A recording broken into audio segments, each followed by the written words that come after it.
भारत में कोयले के बाद अगर किसी चीज से बिजली सबसे ज्यादा उत्पन्न की जाती है तो वो है हाइड्रो इलेक्ट्रिक पावर प्रोजेक्ट्स के द्वारा, यानी कि बांधों के माध्यम से ऊंचाई से तेज धारा में पानी छोड़ा जाता है जिससे टरबाइन घूमती है और बनती है बिजली। आज हम आपको भारत के ऐसे डैम्स के बारे में बताने वाले हैं, खासकर एक प्रमुख डैम के बारे में जिसकी वजह से भारत को प्रचुर मात्रा में एनर्जी मिल रही है और हर साल ये अपने टारगेट से ज्यादा बिजली का उत्पादन कर रहा है। दोस्तों, ये इंपॉर्टेंट वीडियो जरूर अंत तक देखिए क्योंकि आज की तारीख में जब कोयले का जबरदस्त संकट चल रहा है तब भी ये डैम भारत को प्रचुर मात्रा में बिजली बिना फेल हुए दे रहा है। तो दोस्तों, अब रहस्य से पर्दा उठाते हैं और आपको बताते हैं भारत के सबसे ऊंचे सबसे पावरफुल डैम के बारे में जिसका नाम है टिहरी डैम, टिहरी बांध। 260.5 मीटर ऊंचा ये बांध सिर्फ उत्तराखंड नहीं बल्कि देश के कई राज्यों को रोशन कर रहा है। दिल्ली और यूपी के कुछ क्षेत्रों में बांध के जल का इस्तेमाल पेयजल और सिंचाई के लिए भी किया जाता है। वहीं सुरक्षा की दृष्टि से भी ये बांध काफी अहम माना जाता है। हालांकि कहते हैं कि विकास अपने साथ साथ कुछ दुष्परिणाम भी लाता है। इस बांध के भी कई नुकसान हैं और कई बार खतरा भी मंडराता रहता है। इस वीडियो में हम आपको टिहरी बांध के कुछ खराब पहलू भी बताएंगे, उनसे भी रूबरू कराएंगे। तो बने रहिए इस वीडियो के अंत तक। 1972 में निर्माण हुआ और 2006 में शुरू हुआ बिजली का उत्पादन। टिहरी बांध उत्तराखंड के टिहरी जिले में बना है। साल 1972 में टिहरी बांध के निर्माण को मंजूरी मिली थी और 1977-78 में बांध का निर्माण कार्य शुरू हुआ था। 29 अक्टूबर 2005 को टिहरी बांध की आखिरी सुरंग बंद हुई और झील बननी शुरू हुई। जुलाई 2006 में टिहरी बांध से विद्युत का उत्पादन शुरू हो गया, यानी कि इलेक्ट्रिसिटी बननी शुरू हो गई थी। काफी लंबा समय लगा लेकिन काम हो गया। पत्थर और मिट्टी से बनी है बांध की दीवारें। जी हाँ, बिल्कुल सही सुना आपने, पत्थर और मिट्टी से ही बनी है। चूंकि टिहरी जिला उच्च तीव्रता वाले भूकंप जोन का क्षेत्र है, मतलब कि इसे ऐसी जगह बनाया गया जहां अर्थक्वेक्स बहुत जोरदार आते हैं, इसलिए नुकसान को रोकने के लिए टिहरी बांध को रॉक फिल बनाया गया था, यानी कि पत्थर और मिट्टी से बनाया गया था। इसके लिए टिहरी बांध की दीवार को पूरी तरह पत्थर और मिट्टी से भरकर रेडी किया गया। इस बांध में भागीरथी और भीलंगना नदी का पानी इकट्ठा होता है। दिल्ली और यूपी को पेयजल उपलब्ध कराता है ये बांध। फिलहाल ये बांध 1000 मेगावाट बिजली उत्पादन करता है और वहीं 400 मेगावाट बिजली का उत्पादन कोटेश्वर बांध से होता है। इस बांध की ऊंचाई 207.5 है, वहीं इसका जलाशय 42 वर्ग किलोमीटर लंबा है। टिहरी बांध से हर दिन 2,70,000 हेक्टेयर क्षेत्र की सिंचाई और 102.20 करोड़ पेयजल यूपी, दिल्ली और उत्तराखंड को उपलब्ध कराया जाता है। 1000 मेगावाट उत्पादन के लिए भी अभी पंप स्टोरेज प्लांट पर काम किया जा रहा है। इसका काम पूरा होने के बाद टिहरी बांध पूर्ण रूप से चालू हो सकेगा और 2400 मेगावाट का बिजली उत्पादन हो सकेगा। बांध के निर्माण में डूबे थे 37 गाँव। ये भी बहुत बड़ी कहानी है दोस्तों। इस जल विद्युत परियोजना के लिए पुराने टिहरी शहर को जलमग्न होना पड़ा था, यानी कि पानी के डुबान क्षेत्र में आना पड़ा था। इसमें 125 गांवों पर असर पड़ा था। इस दौरान 37 गांव पूर्ण रूप से डूब गए थे जबकि 88 गांव आंशिक रूप से प्रभावित हुए थे।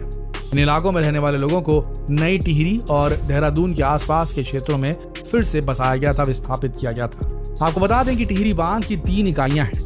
पहली 1000 मेगावाट वाली टिहरी बांध इकाई, दूसरी 400 मेगावाट वाली कोटेश्वर जल विद्युत परियोजना इकाई और तीसरी 1000 मेगावाट वाली टिहरी पंप स्टोरेज परियोजना इकाई जो अभी निर्माणाधीन स्टेट में है। टिहरी बांध को एक नजर से देखें तो टिहरी बांध का झील क्षेत्र 42 वर्ग किलोमीटर लंबा है, जबकि बांध दीवार की शीर्ष पर लंबाई 575 मीटर है। बांध दीवार की शीर्ष पर चौड़ाई 25.5 मीटर से 30.5 मीटर तक फैलाव है।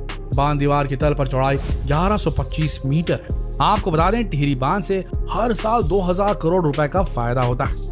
डैम के निर्माण से उत्तर प्रदेश, बिहार और पश्चिम बंगाल में आने वाली बाढ़ में भी कमी आई है। वहीं टिहरी डैम में बिजली उत्पादन से देश को हर साल 2000 करोड़ से ऊपर का फायदा होता है। सुरक्षा की दृष्टि से ये डैम काफी अहम माना जाता है। कहा जाता है कि 8 रिक्टर स्केल तक का भूकंप ये बांध झेल सकता है, लेकिन अगर कभी इससे अधिक का भूकंप आया तो परिणाम भयानक हो सकते हैं। टिहरी बांध में अगर बड़ा यानी कि 8 के रिक्टर स्केल से ऊपर का भूकंप अगर आया तो त्राहिमाम मच सकता है। बांध के निर्माण के समय स्थानीय लोगों ने विरोध जरूर किया था। इस परियोजना को मंजूर कराने के लिए तत्कालीन सरकार ने रोम स्थित भूकंप मापने संबंधी स्वतंत्र एजेंसी IAPG की चेतावनी को भी दरकिनार कर दिया था।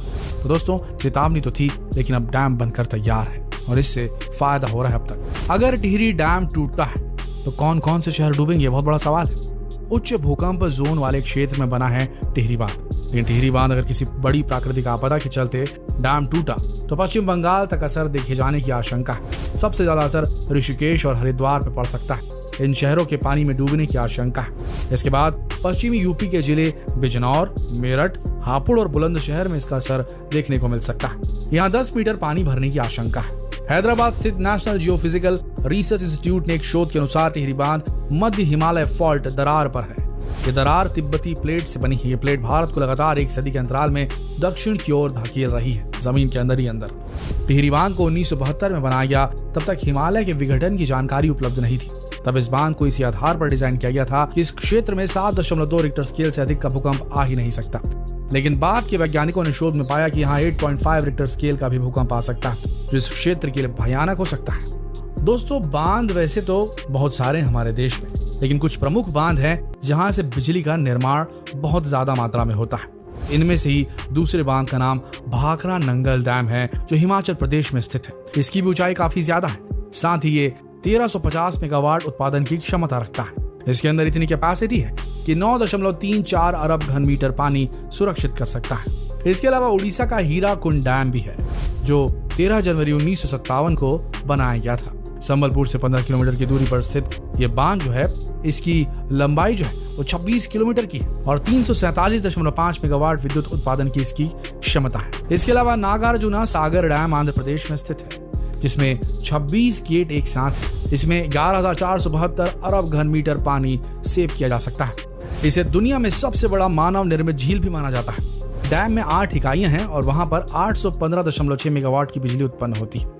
इसके अलावा सरदार सरोवर डैम गुजरात है, जहां पर भी बिजली का उत्पादन होता है। इसकी क्षमता 1450 मेगावाट है और साथ ही इस बांध को इस तरीके से बनाया गया है कि दुनिया की तीसरी सबसे बड़ी स्पिलवे डिस्चार्जिंग क्षमता वाला बांध है। अब ले चलते हैं आपको इंदिरा सागर डैम मध्य प्रदेश की ओर। इंदिरा सागर डैम मध्य प्रदेश जो है वो 12.22 अरब घन मीटर क्षमता वाला डैम है और साथ ही साथ यहाँ पर 1000 मेगावाट बिजली उत्पन्न की जाती है।